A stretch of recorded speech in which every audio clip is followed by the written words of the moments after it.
Good day to all of you. My name is Tyler Jancidas Biladeras from Team 3A, and this is my topic from Chapter 19, Diesel Engine Operations and Diagnosis.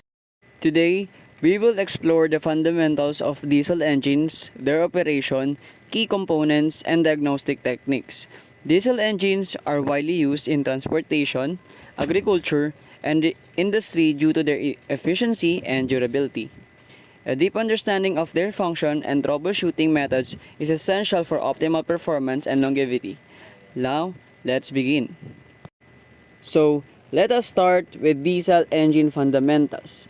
Of course, magsisimula tayo sa history at paano ba gumagana yung diesel engine at paano siya nagkakaiba sa gasoline engine system.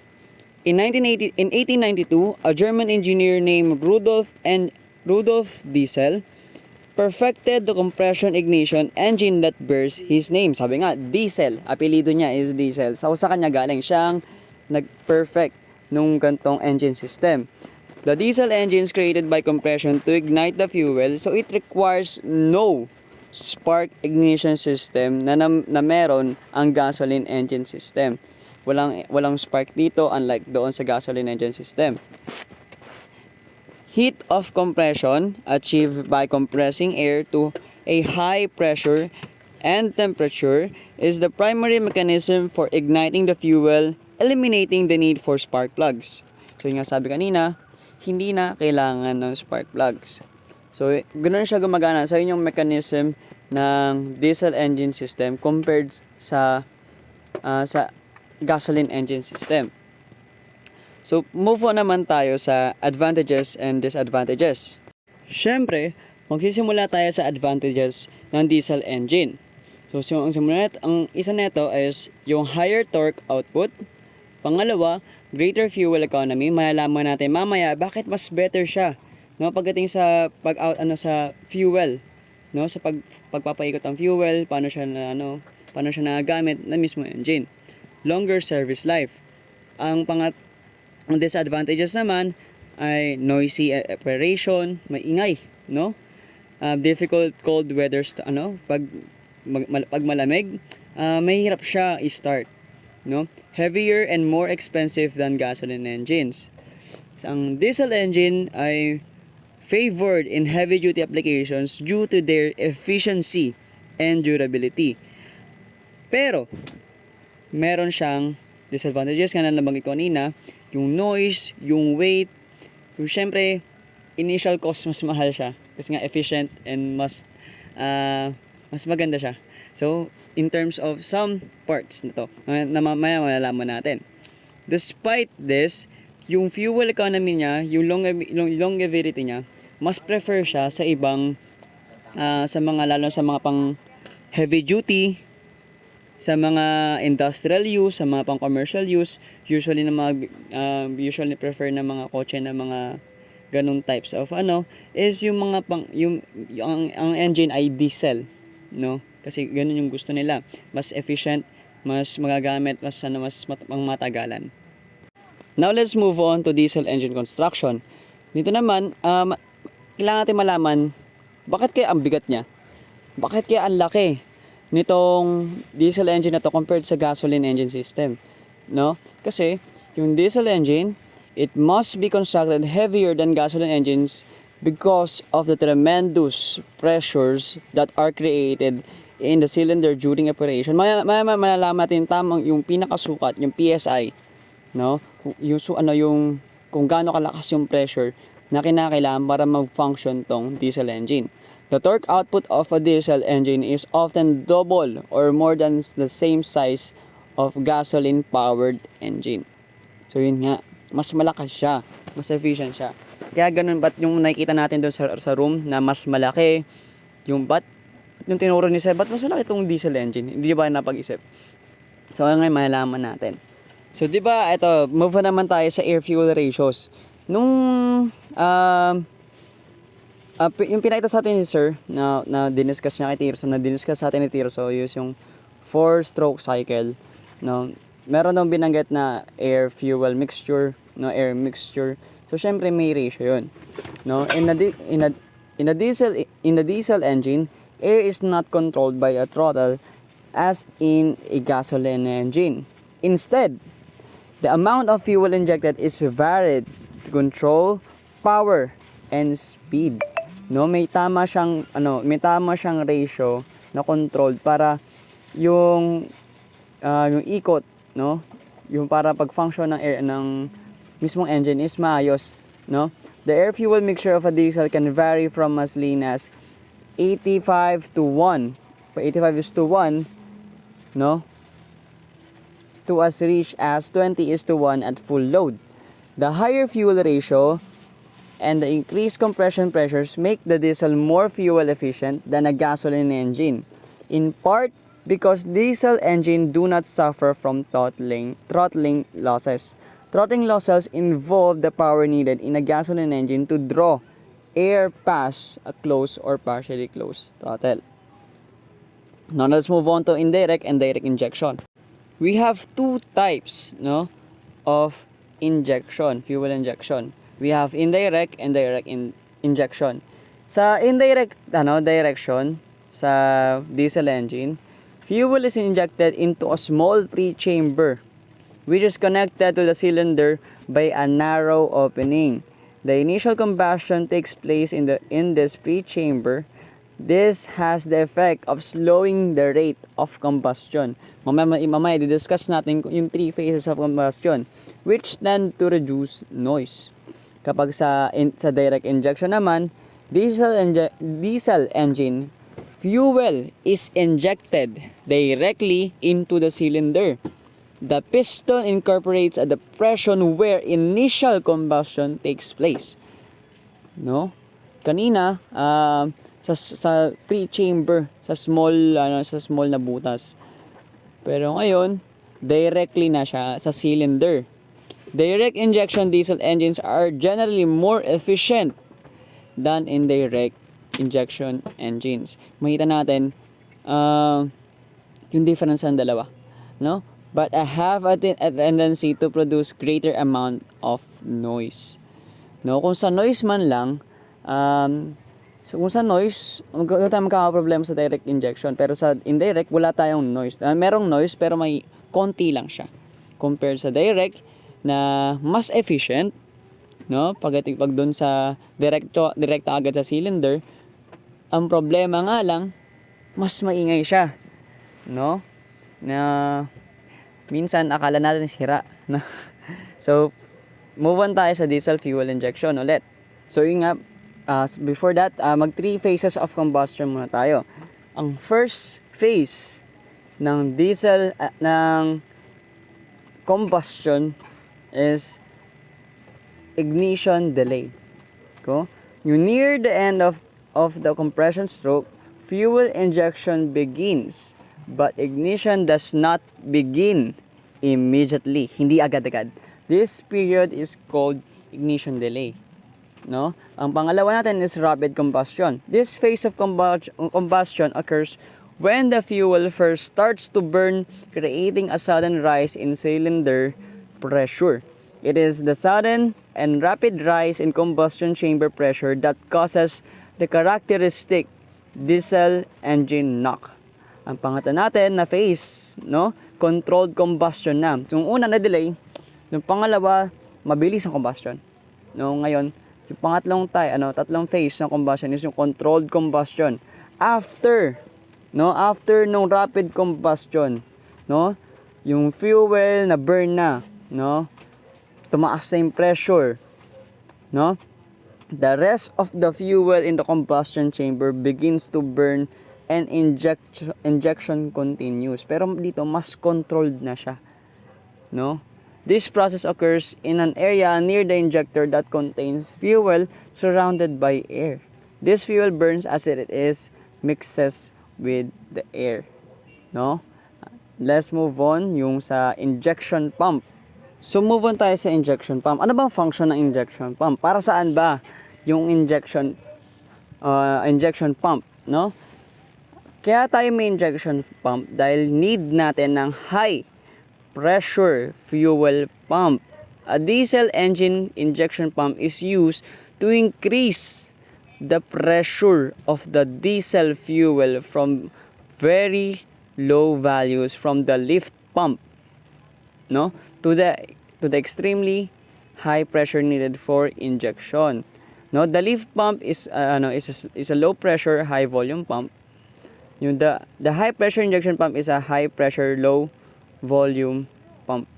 No, galing muna sa lift pump, tapos dadaan sa injection pump, tataas na yung pressure. Okay? Paano ba na-distribute to? Yung distribution ng injection pump. As a distribution diesel injection pump is a high pressure pump assembly with lines leading to each individual injector. The high pressure lines between the distributor and the injectors must be exact same length to ensure proper injection timing.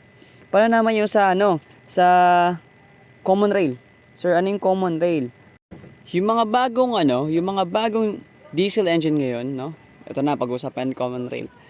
Uses a fuel delivery system referred to as high pressure common rail, no?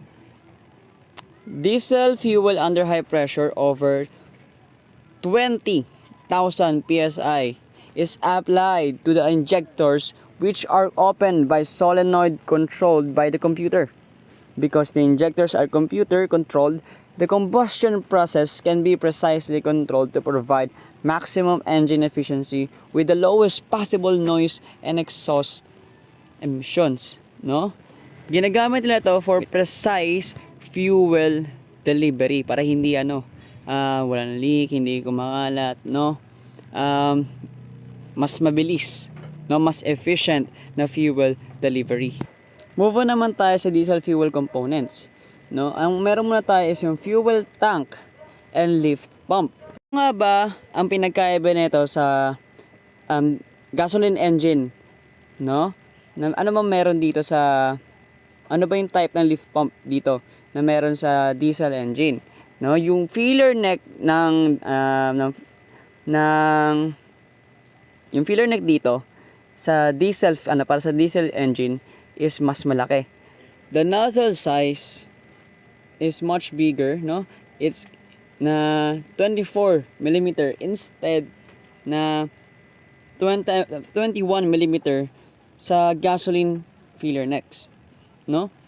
Yung stop diesel nozzles for large over the road trucks are usually larger, no? Mga 32 millimeters or 38 millimeters to allow for faster fueling or large capacity fuel tanks. Siyempre nga, mas malaki nga yung mga truck, no?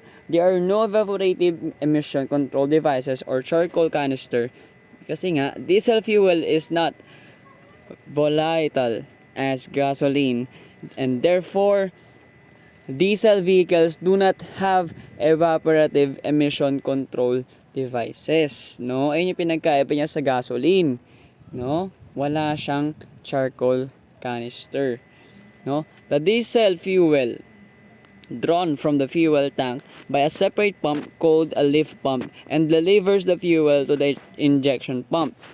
Nabanggit natin kanina. Between the fuel tank and the lift pump is a water and fuel separator. No, kasi nga yung water, no? Kasi may times pa rin kasi mga sa pag-aasan, may yung mga diesel, yung mga gas na natin is may halo pa rin siyang tubig. So of course, pag may tubig, no, makaka-affect siya, may infect para maapektuhan yung mga parts ng buong engine, no? Pag ganun, hindi na mag-function na maayos ang ating engine. Kasi nga, may tubig na. Ano ba meron sa tubig? Water is heavier than diesel, no? It sinks to the bottom of the separator. Part of na dapat normal routine natin, no, pa sa pag-maintenance is equipped with the diesel engine is to drain the water from the water fuel separator. Ano yung trabaho ng water fuel separator? Para para mawala yung mga nakahalong tubig sa fuel natin, para maiwasan yung pagkasira ng mga components, ng mga accessories na nasa loob, no, na meron ang engine natin. Now let's move on sa diesel engine accessories. Ang isa pa sa makikita natin is yung glow plugs, no? Makikita natin itong glow plugs sa pag injecting na, no? Pag injecting na ng fuel, no? Ang ano bang para sa bang glow plugs? Glow plugs are usually used in diesel engines with equipped with a pre-combustion chamber and may be used in direct injection diesel engines to aid starting. A glow plug is a heating element that uses 12 volts from the battery and aids in the starting of a cold engine by providing heat to help the fuel to ignite. As the temperature pag tumataas na yung glow plug, tumataas yung temperature, the resistance of the heating element inside also increases, no? Thereby reducing the current in amperes needed by the glow plugs. Paano ba gumagana naman? Pag yung mga most glow plugs used in newer vehicles are controlled by the powertrain control module, which monitors coolant temperature and intake air temperature. The glow plugs are turned on and pulsed on or off depending on the temperature of the engine, no? The PCM will also keep the glow pump turned on after the engine starts to reduce the white exhaust smoke and to improve idle quality and starting. Ito naman, usually katanungan ng mga may-ari ng kotse. Kasi minsan pag iniram yung kotse nila, may nagkakamali, hindi nila alam kung diesel ba o gasoline yung engine ng kotse. So, minsan napaghahalo nila. Paano ba natin malalaman kung yung gasoline ay nahalo sa diesel fuel nang hindi natin inaasahan? Possible, ay nga, hindi natin inaasahan. Or kapag yung mga naman, may nagsadya na maglagay ng gasoline sa diesel engine natin, sa fuel tank natin. So, yun nga, para malaman natin, kasi nga, ang gasoline ay mas mabilis masunog, no? Mas mabilis siya, mas mabilis yung pag-ignite niya kumpara sa diesel, no? Kaya yung pag sobrang taas nun, since yung combustion nun mabilis, no? So, sa sobrang bilis, puro rapid combustion lang, ganyan-ganyan, ang mangyayari is maapektuhan yung mga parts, no? Tulad ng injector, yung glow plug, nakakasabi lang natin, yung mga piston, head gasket, at yung mga importante pa natin mga components sa loob ng engine, no? Malalaman natin yan kung gusto natin malaman kung ano ba talaga nahaluan ba talaga ng gasoline, kapag amuyin natin, no? Amuyin natin yung filler neck kung amoy gasolina ba, no? Kapag amoy gasolina, the tank should be drained and refilled with diesel fuel. So, tanggalin na agad natin. Sayang gas, mahal ang gas, pero tanggalin na natin kaysa magbigay ng further problem sa atin, no? Now, if the smell test does not indicate a gasoline or any rancid smell, then test a sample for proper specific gravity. Move on naman tayo sa engine-driven vacuum pump, no? Dahil nga yung diesel engine is unthrottled, no? Nakakabuo nakakabuo tayo ng maliit lang naman na vacuum, no? Doon sa sa intake manifold natin. So, yung ibang yung iba nating components, no, sa engine, yung pati sa mismong kotse natin, tulad ng exhaust gas circulation, yung EGR, exhaust gas recirculation, EGR, valve, and the heating and ventilation blend and air doors. Most diesel used in cars and light trucks are equipped with engine-driven vacuum pump to supply the vacuum for these components, no? Dahil nga maliit lang, no, yung vacuum sa intake manifold, kailangan natin ng tulong ni engine-driven vacuum pump para mas ma-deliver, no? Para mas ma-pump, para siyang dugo. Kailangan ma-pump yung dugo sa utak natin, sa lahat ng parts ng katawan natin. Kailangan ma-pump, no? Ma-pump sa mga components na kailangan, no? Na may kailangan. So, move on naman tayo sa diesel fuel heaters. Ito naman, sa diesel fuel heaters, syempre, dito sa Pilipinas, hindi tayo ganun nagkakaroon ng problema dito. Kasi nga, syempre, tropical country tayo. Pero paano naman yung mga kotse na nasa Atlantic, nasa Arctic, nasa Amerika, nasa southern or northern hemisphere ng mundo natin? Syempre malamig doon, no? It tends to freeze. Pag ganun, pag malamig, nagkakaroon tayo minsan ng powers. Nakita nyo sa mga palabas, pag tumatakbo sila sa scary, sa mga bulto, sa mga mahabal sa kanila, sa mga killer. Tapos pag sobrang lamig, nahihirapan sila mag-start, no? Ito yung function ng diesel fuel heaters. Diesel fuel heaters prevent power loss and stalling and in cold weather. The heater is placed in the fuel line between the tank and primary filter. Some coolant heaters are thermostatically controlled, which allows fuel to bypass the heater once it has reached operating temperature. Special pa tayong isa pa tayong special na feature ng diesel engine, which is yung exhaust gas recirculation, no, or yung EGR system. Kasi nga etong system na to, no, 'di ba? Nag 4-stroke cycle na. Tapos palabas na sa exhaust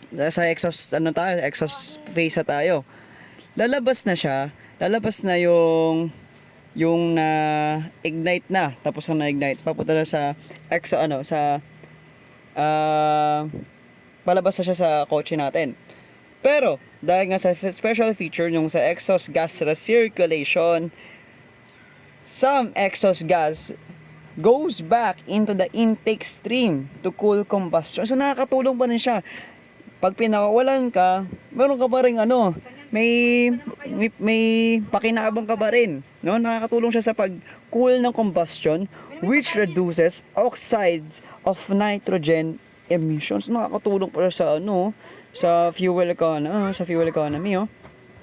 The EGR system includes plumbing the carriers, some exhaust gas from the turbocharger exhaust inlet to the intake ports.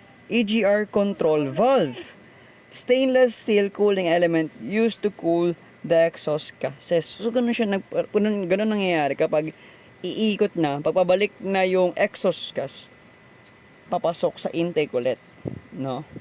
So yun nga ay isa sa special feature ng diesel engine natin. So punta naman tayo sa diesel particulate matter, no? Ano ba yung diesel particulate matter? Galing to sa mga sorry about that. Galing ito sa mga matter ng mga material, maliliit na material, microns of material, at sa mga gases. So yung sa suit mainly made of carbon, yung galing sa mga fuel water components, no? Ito yung particulate matter is sabi ko kanina, is also called soot, refers to tiny particles of solid semi-solid material suspended in the atmosphere from diesel engines. This includes particles between 0.1 microns, napakaliit, microns, and 50 microns in diameter. The heavier the particles, larger than 50 microns, typically tends to settle out quickly due to gravity, no? Ano ba tong yung mga standard ng diesel particulate matter? Kasi itong DPM is possible magkaroon ng health risk sa mga tao kapag na-intake. Pero meron tayo dito. What is the big deal? Bakit kailangan i-control natin bawat soot particle? Kasi nga ang sabi ng mga expert, it is less of a health concern than exhaust emissions from gasoline engines. No? It was felt that the soot could simply fall to the ground without causing any noticeable harm to people or the environment. However, it was discovered that small soot particles, when breathed in, are not expelled from the lungs like larger particles, but instead get trapped. No, natatrap siya, so delikado. No, get trapped in the deep areas of the lungs where they're accumulated. Eto na, air pollution na. No? Kaya kailangan kinokontrol talaga kahit smooth soot particle. So meron tayong categories para diyan. Una, syempre pinoproduce to ng diesel combustion. Meron tayong categories kung gaano siya kung gaano kalaki, kung gaano kanipis. Una is yung fine, less than 2.5 microns. Yung sabi ko kanina, between 0.5 micron. Pero kaya niyan lumaki. Ito si 250. Meron pa tayong ultra fine, no? Less than 0.1 micron na. No? And make up 80% to 95% of soot. So ang liit niya. No? Ang liit niya talaga. So, yun nga, let's move on to the next. Here we have diesel oxidation catalyst. Para saan ba ang diesel oxidation catalyst? Diesel oxidation catalysts are used in all light-duty diesel engines. They consist of a flow-through honeycomb-style substrate structure that is wash-coated with a layer of catalyst materials similar to those used in gasoline. Makikita rin natin sa gasoline. Similar lang, no? So yun nga, these materials include the precious metal, platinum and palladium, as well as the other base metal catalyst. Kaya tayo meron nito para maiwasan yung carbon emissions, no? Exhaust emissions, no? So, ino-oxidize niya yung mga pollutants like carbon monoxide, and the others, no? So, nakakatulong siya para may bawasan ng air pollution. Kaso sa napakadaming kotse sa Pilipinas, Diyos ko, sa buong mundo, hindi ko na lang pero kahit gaano kaliit yan, at least, meron pa ring air pollution. Isa pa sa nakakatulong para mabawasan yung sa mga emission natin is yung diesel exhaust particulate filter, no? Yung mga DPFs, are used in light duty diesel vehicles since para para ma-meet natin yung exhaust emission standards, kasi syempre may limit nga para maiwasan yung air pollution natin sa buong mundo, no? The heated exhaust gas from the DOC flows into the DPF, no, which captures diesel exhaust gas particles, yung mga soot na nabanggit ko kanina, to prevent them from being released into the atmosphere, which is done by forcing the exhaust through a porous cell which has silicon carbide substrate with honeycomb cell type channels that trap the soot. The main difference between DPF pati yung kanina nabanggit kong catalyst, no, oxidation catalyst, no, is yung entrance sa lahat ng cell channel. Kasi yung DPF substrate is black at one end. Instead sa pag-flow directly sa mga channel, yung exhaust gas is forced through the porous walls of the black channels and exits through adjacent open-ended channels, no? Ayun yung difference niya sa oxidation catalyst na nabanggit kanina. This type of filter is also referred to as wall flow filter, no? Since nasa exhaust na tayo, syempre kailangan natin i-check kasi nga depende yung lumalabas sa exhaust natin is possible na indicating na may problema sa loob ng engine natin. So ang una nating sa pagsa-smoke diagnosis, first is yung black smoke, no? Yung black smoke is caused by incomplete combustion because of a lack of air or a fault in the injection system. Na pwedeng mag-cause na excessive amount of fuel in the cylinders that should be checked, no? Kailangan nating i-check. Pangalawa naman natin, yung white smoke, no? Kasi yung may black, meron tayong white, no? White exhaust smoke occurs most often during cold engine starts because the smoke is usually condensed fuel droplets.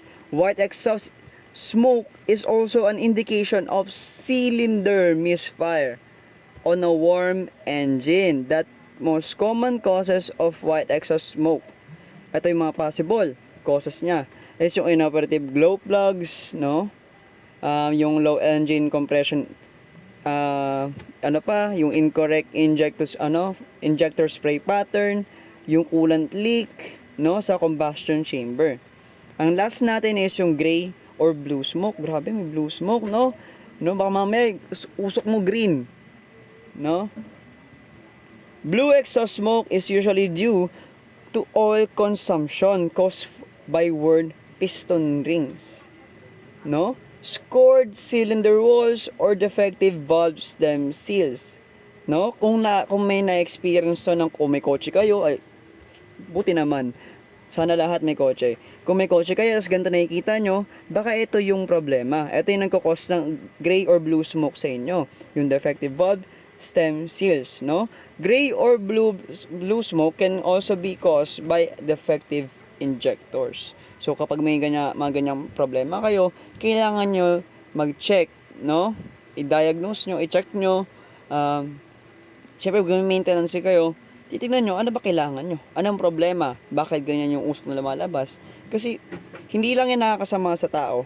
Nakakasama yan hindi lang sa kotse, kundi sa mga tao rin. Lalo na sa environment natin, kapag napabayaan. No? Kung na-test natin kanina yung yung sa usok, ito naman tayo sa diesel performance diagnosis. No? Pwede mo siya ma-diagnose ang diesel, yung diesel engine sa paggamit ng scan tool in most sa pressure sensor, sa sa pressure sensor values na makikita natin doon, no? Sa possible na na bakit tayo nag-diagnose ng diesel engine natin is yung hindi tayo makapag-start, no? Hindi natin mapagana yung kotse. Napapagana natin pero ang tagal bago mag-start, no? Yung pangatlo, extended cranking before starting. Tapos lastly, yung low power. Sa paggamit natin ng scan tool, no, malalaman natin yung sensor values para ma-help natin yung kung ano yung source ng problema. Para malaman natin, syempre, kaya nandyan yung tool na yan. Para ma-check din natin yung minimum pressure na kailangan para ma-start yung engine natin. So, kapag wala, kailangan natin i-check. Kailangan na i-diagnose. Kailangan natin i-scan. Kaya tayo nag-scan tool. So, another testing natin, focus na tayo sa compression testing. A compression test is a fundamental for determining the mechanical condition of a diesel engine. Worn piston rings can cause low power. Piston rings, low power and excessive exhaust smoke. To test the compression, para matest natin yung compression ng diesel engine natin, tanggalin natin yung glow plug, injector. Gumamit tayo ng diesel compression gauge. No, meron tayong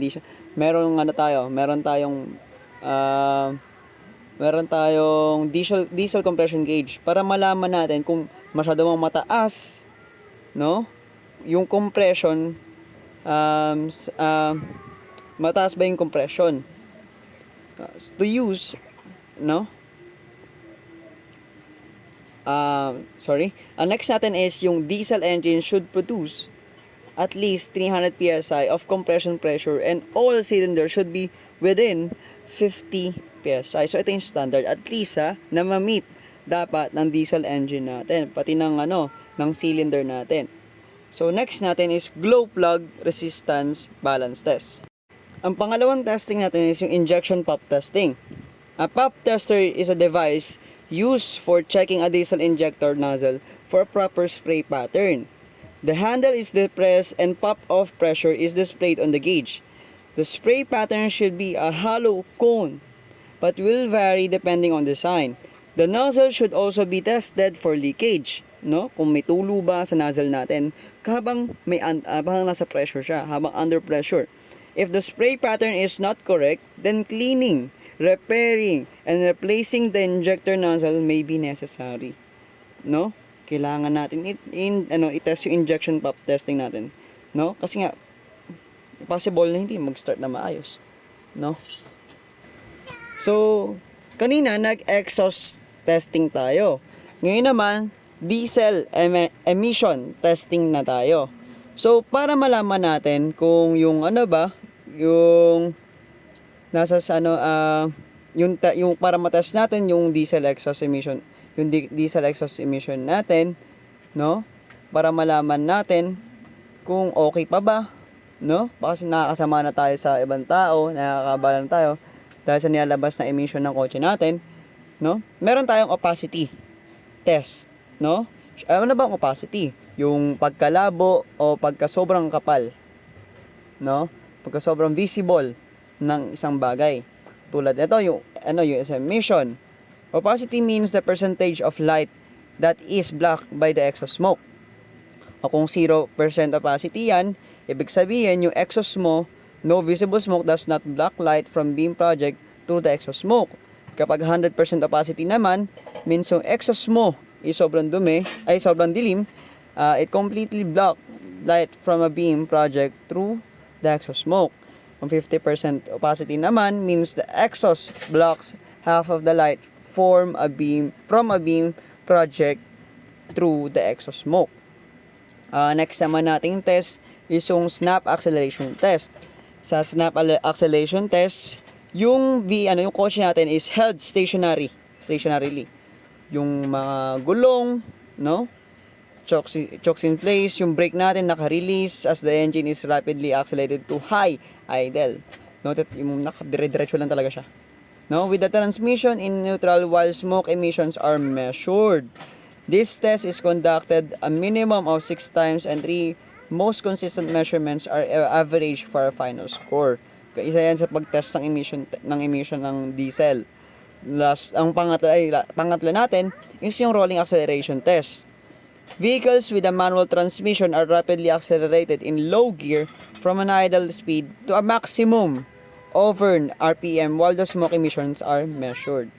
So dito, dire-diretso lang, pero naka-low gear. Sa stall acceleration test naman, vehicles with automatic transmission are held stationary position with the parking brake. No? Kung yung kanina naka-release, ito naka-parking brake, and service brakes applied while the transmission is placed in drive. The accelerator is depressed and held momentarily while smoke emissions are measured. The standards for diesels vary according to the type of vehicle and other factors. No? Usually, no? Dahil nga ginagamitan natin yan ng opacity test. No? Doon natin malalaman kung makapal, kung visible, kung wala. No? Ayun yung mga ginagamit nating test para lumabas yung usok. Kasi pag yan, nagtitest ka lang ng actually, pag moving yung moving yung kotse, mahirapan tayo mag-test. Hindi natin malaman yung opacity test kung 100% ba, kung 50%. Hindi natin malaman kung specifically kung aling category doon. So, kailangan natin, madalas talaga, nakastay lang yung kotse. No? Para malaman natin, matest natin yung emission. So, now that we're done with the diesel emission testing, if you have any questions, you can post it in the chat box, no? And thank you for listening, and I hope na masugutan nyo yung quiz. And good luck sa inyo. That is all. Thank you.